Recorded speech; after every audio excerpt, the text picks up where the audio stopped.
Sports now पे बहुत बहुत स्वागत है आपका। और साउथ अफ्रीका से बेहद चौंका देने वाला बयान आ रहा है अगेंस्ट द विराट कोहली। जी हां, टीम इंडिया के पूर्व कप्तान विराट कोहली के लिए साउथ अफ्रीका के पूर्व बल्लेबाज कह लीजिए या पूर्व कप्तान कह लीजिए, डीन एल्गर साहब ने चौंका देने वाला बयान दिया है, और वो भी विराट के लिए। उन्होंने विराट से अपनी पहली मुलाकात को बताया है बेहद जिसे बोले कि कंट्रोवर्शियल आप कह सकते हैं, क्योंकि उस मुलाकात में कुछ ऐसा हुआ जिसमें डीन एल्गर साहब ने विराट कोहली को ये तक कह दिया था कि मैं तुम्हें बल्ले से मार दूंगा। यानी कि विराट को मारने की धमकी डीन एल्गर साहब ने दी थी।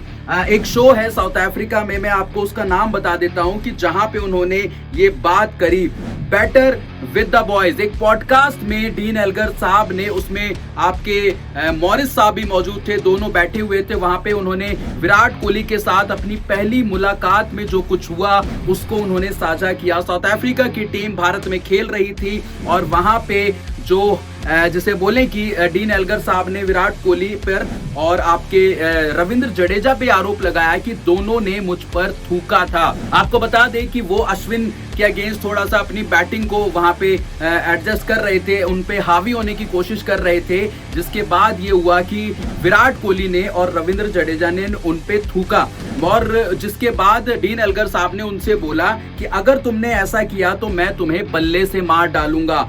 ये विराट कोहली को बोला गया डीन एल्गर की तरफ से, यानी कि डीन एल्गर ने खुलेआम धमकी दी विराट कोहली को अपने शब्दों में। अब सवाल यह आता है कि पॉडकास्ट में जो पॉडकास्ट कर रहे थे, उन्होंने उनसे पूछा कि वहां जो आपकी लोकल लैंग्वेज में आपने बोला था तो विराट कोहली को समझ में कैसे आया, तो उन्होंने बोला कि एबी डिविलियर्स आरसीबी से खेलते हैं, दोनों अच्छे दोस्त हैं एबी डिविलियर्स और विराट कोहली। तो एबी डिविलियर्स ने उनको समझाया कि भाई ऐसी कुछ बातें चल रही हैं। एल्गर ने कहा हाँ, उन्होंने ऐसा किया क्योंकि डिविलियर्स आरसीबी में उनके साथी थे, इसलिए वे समझ गए, और मैंने कहा कि अगर तुम ऐसा करोगे तो मैं तुम्हें मैदान में पीट दूंगा। तो एबी डिविलियर्स एक तरीके से उन्होंने ट्रांसकोड करके या ट्रांसलेट करके उन्होंने बता दिया कि भाई डीन एल्गर साहब ऐसा बोल रहे हैं। तो ये सारी चीजें हुई और उनको फिर बाद में रियलाइज हुआ कि भाई मैं गलत आदमी से पंगा ले रहा हूँ, विराट कोहली से पंगा ले रहा हूँ, वो भी भारत में। तो कहीं ना कहीं वो थोड़ा सा अलर्ट मोड पे आ गए कि भाई यहाँ पे इंडिया में थोड़ा सा बच के रहना पड़ेगा, नहीं तो लेने के देने पड़ सकते हैं। और एक चीज उन्होंने और इस पॉडकास्ट में खुलासा किया कि 2 साल बाद वहां पे विराट कोहली ने उनको फोन करके माफी मांगी। मैं आपको बताता हूं कि एल्गर ने उसमें कहा क्या। एल्गर ने खुलासा किया कि वह डिविलियर्स ही थे जिन्होंने उस समय भारत के बल्लेबाजों से समझदारी भरी बातें की थी, और कुछ साल बाद जब भारत ने दक्षिण अफ्रीका का दौरा किया तो कोहली ने उन्हें फोन करके माफी मांगी। जब भारत साउथ अफ्रीका दौरे पे गई तो वहां पे विराट कोहली ने 2 साल बाद फोन करके डीन एल्गर साहब से माफी मांगी।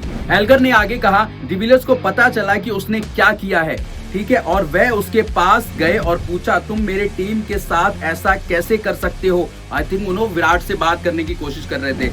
इस पर कोहली ने मुझसे माफी मांग ली, मतलब कोहली ने इस पर आगे उनसे माफी मांग ली जब एबी डिविलियर्स ने ऐसा बोला कि भाई विराट कोहली भाई साहब, आप मेरे बहुत अच्छे मित्र हैं और आप मेरे टीम के खिलाड़ी के साथ ऐसा कैसे कर सकते हैं। तो ये सारी चीजें उन्होंने बोला। उन्होंने आगे कहा कि वह अपने व्यवहार के लिए काफी माफी मांगना चाहते थे। उन्होंने विराट कोहली के लिए बोला कि वो उनकी उस हरकत के लिए उन्होंने माफी मांगी। एल्गर ने अपनी कहानी समाप्त करते हुए कहा, हमने 3 बजे तक ड्रिंक की, मतलब 3 बजे तक उन्होंने उस वाक्य के बाद, जब विराट कोहली ने माफी मांग ली फोन पर, और उसके बाद दोनों शाम को मिलते हैं और शाम को ड्रिंक के लिए बैठते हैं और रात के 3 बजे तक वो ड्रिंक करते हैं। और इस तरह ऑफिशियली हमारी पहली मुलाकात थी। केप टाउन में डीन एल्गर के विदाई टेस्ट मैच में कोहली को डीन एल्गर को गले लगाते और टेस्ट मैच के अंत में बल्लेबाजों के साथ समय बिताते हुए देखा गया। हालांकि यह पूरा बयान एल्गर का पक्ष है, एक तरीके से आप ये बोल सकते हैं कि पूरी स्टेटमेंट एल्गर की तरफ से। अब इसमें विराट कोहली का क्या पक्ष है ये हमें नहीं पता। डीन एल्गर साहब जैसे बोले कि एक तरीके से या तो बहुत ज्यादा फेमस होना चाहते हैं ये कुछ करके कि विराट कोहली के बारे में बोल दूंगा तो खबरें छप जाएंगी, ऐसा हो जाएगा वैसा हो जाएगा। तो एक तरीके से बोलते हैं कि सस्ती लोकप्रियता वो चाहते हैं। ऐसा अब होगा नहीं होगा, क्योंकि ये बड़ा स्टेटमेंट तो उन्होंने पॉडकास्ट में दे दिया। अब इस पे विराट का क्या रिएक्शन आएगा ये देखने वाली बात होगी। इस वीडियो में इतना ही, देखने के लिए बहुत बहुत शुक्रिया। सब्सक्राइब नहीं किया है तो सब्सक्राइब जरूर करें और वीडियो को लाइक शेयर जरूर करें। Thank you so much. जय हिंद। जय भारत।